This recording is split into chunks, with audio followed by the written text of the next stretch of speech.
키워드를 통해 본 인권의 충돌, 여성 대 트랜스젠더.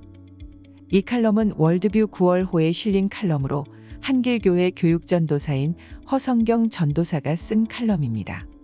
필자는 2020년 3월부터 서울경찰청 사이버안전국 위촉 누리캅스 사이버 명예경찰로 활동하고 있다. 첫 연수에서 범죄 영역별 주요 키워드를 검색하며 모니터링을 하고 신고하는 방법을 배웠다. 엄청난 분량의 엑셀 파일 속 수많은 키워드가 범죄 용어이며 범죄자들만의 암호이자 은어였다. 키워드를 검색할 때 일반 검색 포털 사이트보다 더 많은 내용을 찾을 수 있는 곳이 바로 트위터였다. 트위터가 생소했던 필자에게는 새로운 세계가 펼쳐지는 일종의 계기가 되었다. 이에 누리캅스로 활동하며 관찰했던 사회적 이슈 중에서 서로 충돌하는 인권 문제와 그에 대한 반응에 관해 서술하고자 한다. 샵 S여대, 샵 트랜스젠더, 샵 입학반대. 누리캅스 활동 초기 트위터의 가장 큰 이슈로 떠올랐던 것은 바로 S여대 트랜스젠더 입학 반대 사건이었다.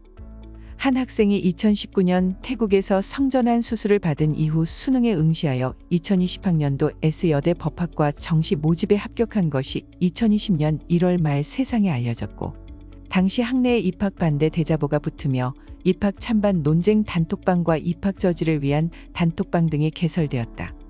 그리고 S여대 등 6개 여자대학을 중심으로 S여대 트랜스젠더 남성 입학 반대 TF팀도 꾸려졌다. 트위터 내에서도 오프라인만큼이나 매우 뜨거운 논쟁이 있었다. 특히 트페미, 트위터 페미니스트들은 트랜스젠더를 여성으로 인정할 수 없다라며 여대 입학을 강력히 반대하는 데 앞장섰다. 그들은 여성을 위한 교육시설에 지난해까지 남성이었던 사람이 입학하는 상황을 받아들일 수 없다. 또한 남성으로 태어나 수년간 남성 권력을 누렸던 트랜스젠더는 여성들의 공간에 들어올 자격이 없다라고 주장했다. 친페미니즘, 친-LGBT 성향의 국가기관과 정당 활동을 보면 페미니즘과 LGBT는 같은 팀 혹은 같은 편이라고 이해될 만큼 연합연대하는 모습을 보여왔다. 여성도 약자, 성소수자도 약자라며 사회적 약자를 위해 포괄적 차별금지법 제정을 주장하던 그들이었다. 그런데 그들이 S여대 사건에서 보여준 모습은 약자인 성소수자 트랜스젠더의 존재를 인정하지 않고 반대를 외치며 마치 혐오와 차별에 적극적으로 가담하는 듯했다. 이런 아이러니는 여대 입학 문제뿐만 아니라 여자 화장실 안전 문제에도 이어졌다. 샵 여자 화장실, 샵 공용 화장실, 샵 성중립 화장실. 2016년 강남역 화장실 살인사건으로 인해 공용 화장실에 대한 여성들의 두려움이 증폭되고 남성을 잠재적 가해자로 일반화하며 낙인 찍는 분위기가 조성되었다. 그리고 2019년 6월 S여대 여자 화장실에서 여장을 한 20대 남성이 검거되어 트위터상에 많은 리트윗되었다. 이외에도 다 서술할 수 없는 여러 범죄가 화장실에서 일어나고 있다. 국가 공공기관과 지자체는 여자 화장실 몰래카메라 성범죄를 막기 위해 매년 수억 원의 세금을 들여 단속하고 있다. 그런데 화장실에서 발생하는 범죄로 인해 여성들의 안전이 위험하다고 말하는 상황에서 성중립 화장실 설치를 대중화하려는 움직임이 있다. 성중립 화장실이란 성별 구분 없이 이용 가능한 화장실을 뜻한다. 영어로 a gender restroom이다. 공용 화장실은 서로 다른 성별의 화장실을 마련하기에는 공간이 부족해서 부득이하게 함께 사용하는 곳이지만 성중립 화장실은 애초부터 남녀 구분을 없애는 데 목적을 두고 만들어진 화장실이다. 이에 대해 목적과 취지가 다를지라도 성중립 화장실과 남녀 공용 화장실의 차이는 입구에 달린 간판 하나뿐이라서 공용 화장실에서 빈번하게 발생하는 성범죄가 성중립 화장실에서 일어나지 않으리라는 보장이 있느냐라는 주장이 있다. 실제로 성중립 화장실이 먼저 도입된 미국에서는 위스콘신주에 있는 라일란더 고등학교 내 성중립 화장실에서 성폭행 사건이 발생하며 해당 화장실을 폐쇄했다. 또한 여자 화장실에서 여아가 트랜스젠더에게 성폭행을 당하는 사건도 발생했다.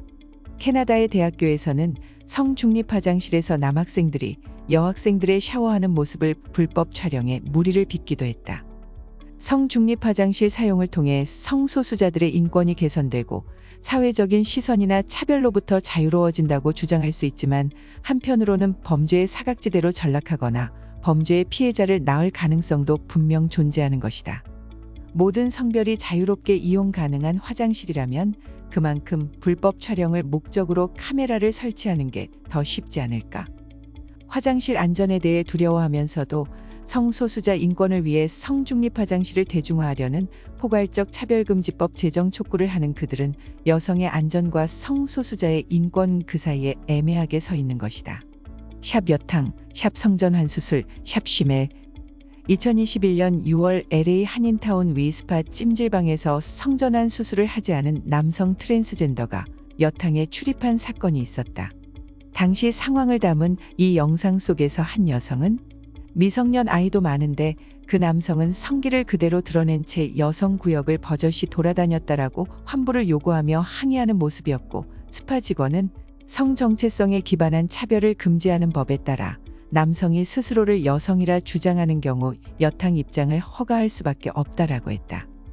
즉, 생식기 성전환 수술을 받지 않았을지라도 생물학적으로 남자인 사람이 자신을 여자라고 주장한다면 여자로 인정해야 한다는 것이다. 이 사건을 보면서 한 용어가 떠올랐다. 쉬멜. 쉬멜은 여성을 나타내는 3인칭 영어시와 남성을 나타내는 매의 합성어로 생식기 수술은 하지 않은 채 가슴 수술만 한 트랜스젠더를 말한다. 즉, 생물학적으로 상체는 여자, 하체는 남자인 상태를 말한다. 물론 스파에 들어간 남성은 쉬멜이 아닌 상하체 모두 성전환 수술을 안 한 상태였다. 그러나 쉬멜이든 성전환 수술을 아예 안 한 트랜스젠더이든 이 사건은 생물학적인 자신의 성별 상태와는 상관없이 자신의 느낌과 생각으로 성별을 결정하고 주장하는 것과 그 주장이 인정되는 것이 우리 사회에 어떤 영향을 미치게 되는지 직접 경험하는 사례가 되었다. 사건 당일 여탕에서 함께 있었던 여성들과 미성년 아이들의 정신적 피해, 성적 수치심은 누가 책임져야 할까? 샵 도쿄올림픽, 샵 트랜스젠더 선수, 샵 여자국가대표. 국제올림픽위원회는 2004년 아테네 올림픽부터 트랜스젠더 선수들의 올림픽 출전을 허용해왔다. 하지만 공개적으로 출전한 선수는 지난 대회까지 단 한 명도 없었다. 이번 2021년 도쿄올림픽에는 캐나다 여자축구 대표팀의 퀸, 뉴질랜드 여자 역도 대표 선수 로렐 허버드, 미국 여자 BMX 프리스타일 사이클팀의 후보 선수로 합류한 첼시 울프 등이 트랜스젠더 대표 선수다. 특히 뉴질랜드 여자 역도 대표 선수 로렐 허버드가 큰 이목을 끌었다.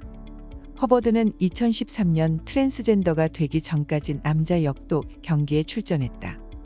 이후 2년 뒤 허버드는 여러 차례 테스토스테론 수치 검사를 했고 2016년 12월 IOC와 IWF가 제시한 남성 호르몬 수치 이하로 떨어지자 여자 선수 자격을 얻었다. 2017년부터 뉴질랜드 여자 국가대표로 활동하며 그해 미국에서 열린 세계 역도 선수권 대회에 출전해 은메달을 획득했다. 또한 2019년 태평양 역도 선수권 대회에서 금메달을 획득하기도 했다.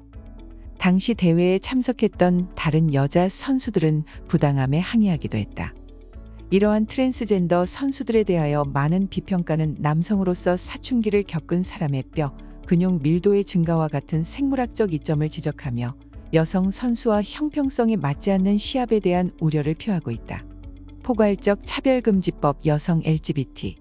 여러 사례를 통해 여자 대학교, 여자 화장실, 여자 목욕탕, 여자 스포츠 등 여성 고유의 영역에 LGBT가 등장함으로써 LGBT 인권과 여성 인권의 괴리와 갈등, 그리고 더 나아가 이제는 여성의 안전까지도 위협한다는 것을 볼 수 있었다. 만약 대한민국의 포괄적 차별금지법이 제정된다면 일반적인 일상에도 인권이라는 이름으로 이러한 괴리와 갈등, 안전 위협이 많이 발생할 것으로 예상된다.